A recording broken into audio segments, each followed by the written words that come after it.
Oh, hey there. My team and I has been tasked with investigating the historic financial crisis.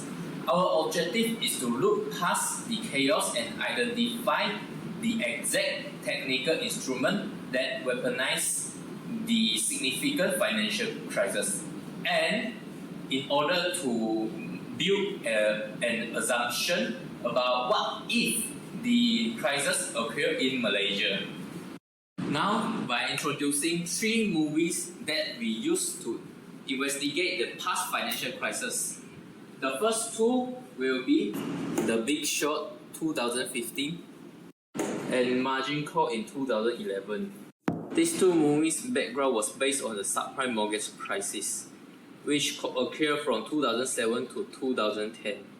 The third one was Rogue Trader in 1999, which was based on the events of the collapse of Barings Bank in 1995. We have broken down our underlying asset and derivative vehicle our investigation uncovered. I believe that my team member has prepared the investigation result and ready to present it. Oh, just in time. Please go ahead. Lee, we have done the research and have prepared our explanation. Well done. Now, let us look what my team member has prepared to this investigation.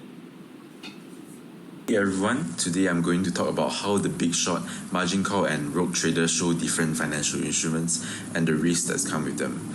Let's start with The Big Short. This movie is all about the US housing market before the 2008 financial crisis. The main assets were home mortgages, especially risky subprime mortgages. Banks bundled these loans into products called mortgage-backed securities or MBS and collateralized debt obligations, also known as CDOs.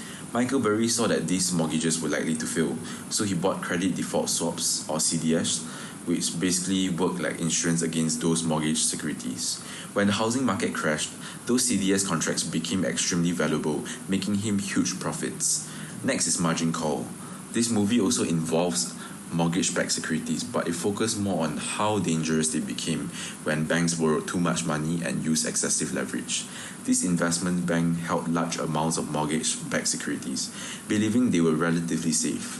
When housing price started dropping, the value of these assets fell, and the company realized it could suffer massive losses. That's when they rushed to sell everything before the market collapsed. Lastly, Rogue Trader tells the true story of Nick Leeson. The main instrument in this movie was Nikkei 225 futures contract, which are based on the Japanese stock market index. Because futures are highly leveraged, Leeson was able to control huge positions with only a small amount of money. But after the Kobe earthquake in Japan caused the market to fall, his losses exploded and eventually his speculative trades brought down Barings Bank. So even though these movies are based on different stories, they all show one thing. Financial instruments can be powerful, but without proper risk management, they can also lead to massive losses. Thanks for watching. Hi everyone, so for my part, I will explain the root cause analysis based on the 3 films, The Big Short, Margin Call and Rogue Trader. Overall, these films show that financial failures are not caused by derivatives alone. The real problems usually come from how the instruments are used, who controls them, and whether proper risk management, internal control and regulation exists. In The Big Short, the key issues are lack of transparency, irresponsible lending and misleading credit ratings, and greed. So mortgage-backed securities and CDOs became dangerous because they were built on risky subprime mortgages but were still treated as safe investments. The root cause was mainly weak regulation and profit-driven behavior by banks, lenders and rating agencies as they failed to properly assess the real risk behind those financial products. In the movie Margin Call, the main issue is the firm's over-reliance on mathematical risk models.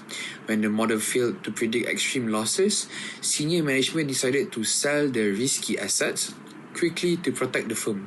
However, this decision was unethical because it could harm clients and damage market trust. The root cause here was poor risk culture, weak ethical decision-making, and excessive dependence on models. In the film Rogue Trader, the key issue is unauthorized trading by Nick Leeson. He hit losses and continued making risky trades until Baring's bank collapsed. However, the bank also failed because it had weak internal controls, poor supervision, and no proper separation between trading and reporting duties. In conclusion, derivatives are not automatically dangerous. They became dangerous when they are misused, poorly supervised, and combined with unethical behavior, weak controls, poor transparency, and ineffective regulation. Alright, for the three films, we can see there are the common risk, which is a fatal vulnerability in the market. Now we will conclude the risk management strategy that should have been used for each film. We can see that the first film, The Big Short, they have faced a risk of liquidity and amount losses in the mortgage-backed securities.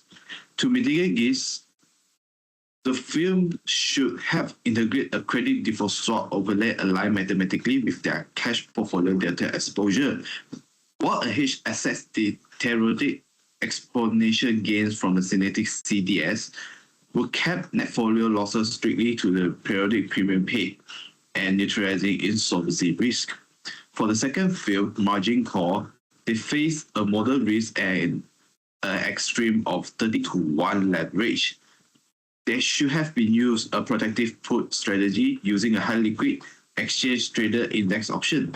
This framework leaves underlying physical liquidity untouched while providing an immediate synthetic capital cushion as asset value falls.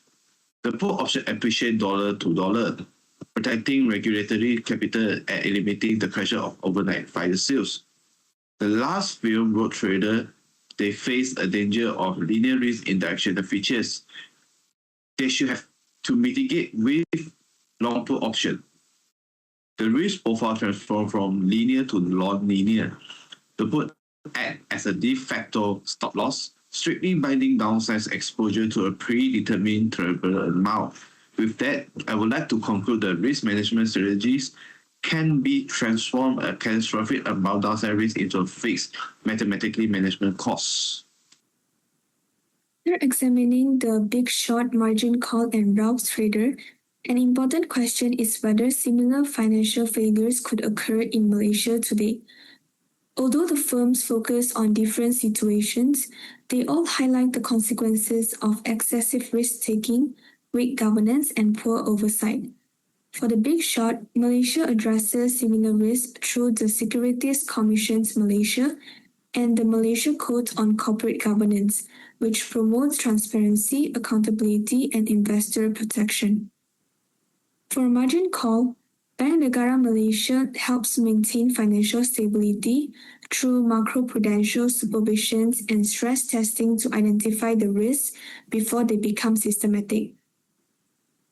For Rouse Trader, Bursa Malaysia Derivatives manages trading risk through margin requirements, surveillance systems, and strict reporting controls to prevent unauthorized trading and hidden losses.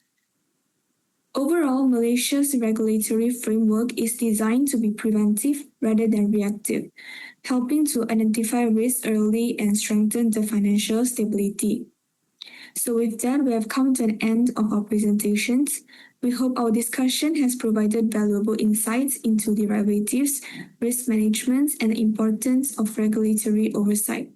So thank you for your attention. And that's all of our team's discussion and analysis.